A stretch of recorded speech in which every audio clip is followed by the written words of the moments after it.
რა ნივთიერება გამოიყენა ოცნების შინაგან საქმეთა სამინისტრომ მშვიდობიანი დემონსტრანტების დასაშლელად გასული წლის 28 ნოემბრიდან 3 დეკემბრის ჩათვლით ამ შეკითხვაზე მკაფიო პასუხის საგამოძიებო უწყებებს ამ დრომდე არ გაუწიათ. მოქალაქეთა ნაწილი სუსის 5 დღიანი გამოძიების შედეგებს არენდობა და საერთაშორისო გამოძიებას ითხოვს. მშვიდობიანი დემონსტრანტების წინააღმდეგ შესაძლო ქიმიური იარაღის გამოყენების საკითხს დღეს ქართული ოცნების პარლამენტის თავმჯდომარე შალვა პაპუაშვილი გამოეხმაურა და BBC ცრუ ინფორმაციის გავრცელებაში კიდევ ერთხელ დაადანაშაულა. რატომ არ გაასაჯაროა მამუკა მდინარაძის უწყებამ გამოძიების პროცესში მოპოვებული მნიშვნელოვანი დოკუმენტაცია, რატომ გაამახვილა ყურადღება სუსმა ბრიფინგზე მხოლოდ 4 და 5 დეკემბერზე და არა წინა და მომდევნო დღეებზე. გამოიყენა ან გამოუყენებია თუ არა ქართული ოცნების ხელისუფლებას ტრიქლორეთილენი, კანცეროგენი, რომელიც უმძიმეს დაავადებებს იწვევს და ხდებოდა თუ არა ბოლო წლების მანძილზე მარაგების შევსება. ეს არის კითხვები, რომელზე პასუხსაც სამოქალაქო საზოგადოება და ოპოზიცია აქტიურად ითხოვს. მიუხედავად მრავალი კითხვის არსებობისა, ქართულ ოცნებაში მაინც ამტკიცებენ, რომ სუსმა ყველა შეკითხვას ამომწურავად უპასუხა.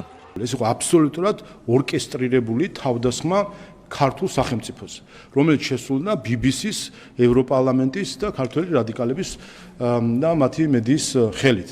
ეს დასკვნა კიდევ ერთხელ უნდა გამოვიტანოთ. რაც შეეხება გამოძიებას, ხო უმარტივესი საკითხია სინამდვილეში, ხო? აი რა მარტივი საკითხი არის. გამოძიება ჩატარდა.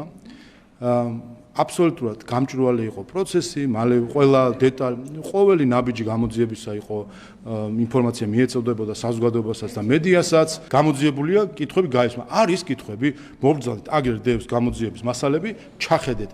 რას მოგეწონებათ, რა არ მოგეწონებათ, ხო მარტივი შეთავაზება. სუსმა გამოძიება BBC-ს საგამოძიებო ფილმის გამოქვეყნების შემდეგ დაიწყო, რომელშიც ნათქვამია, რომ დეკემბერ-ნოემბრის დარბევის დროს ქართულმა ოცნებამ მომიტინგების წინააღმდეგ სავარაუდოდ პირველი მსოფლიო ომის დროინდელი ქიმიური ნივთიერება კამიტი გამოიყენა. BBC-ს საგამოძიებო ფილმში ნახსენებია ასევე ქიმიური გამხსნელი ტრიქლორეთილენი. 5 დღიანი გამოძიების შემდეგ უწყებამ განაცხადა, რომ მომიტინგების დასაშლელად პოლიციას BBC-ს მიერ ნახსენები ბრომბენზილციანიდი ანუ კამიტი არ გამოუყენებია და შინაგან საქმეთა სამინისტროს ის არც არასდროს შეუწენია. მამუკა მდინარაძის უწყება ამტკიცებს, რომ 4-5 დეკემბრის ღამით მათ ნივთიერება ქლორობენზილიდი მალონონიტრილი გამხსნელად კი პროპილენ გლიკოლის ხსნარი გამოიყენეს. მათი განცხადებით ეს ნივთიერებები უსაფრთხოა. რაც შეეხება ტრიქლორეთილენს, ირკვევა, რომ ეს ნივთიერება შინაგან საქმეთა სამინისტრომ 2007-2009 წლებში შეიძინა და სუსის მიერ ჩატარებული გამოძიების ფარგლებში განსაკუთრებულ დავალებათა დეპარტამენტიდან ამოღებულ ნივთიერებებს შორის აღმოჩნდა. ჩამოწერილი ნაშთის სახით 880 ლიტრის ოდენობით. გამოძიების შედეგებს უნდობლობას უცხადებს სამოქალაქო საზოგადოება და ოპოზიცია. ამ საკითხზე ქართულმა არასამთავრობო ორგანიზაციების ნაწილმა გაეროს ქიმიური იარაღის აკრძალვის ორგანიზაციის გენერალურ დირექტორს, გაეროს სპეციალურ მომხსენებლებს და ევროპის საბჭოს ადამიანის უფლებათა კომისარს მიმართეს. 2024 წელს მშვიდობიანი დემონსტრაციების დროს ქიმიური ნივთიერების შესაძლო გამოყენებასთან დაკავშირებით 9 საერთაშორისო ინსტანციას მიმართა კოალიციას ცვლილებისთვის წევრებმაც.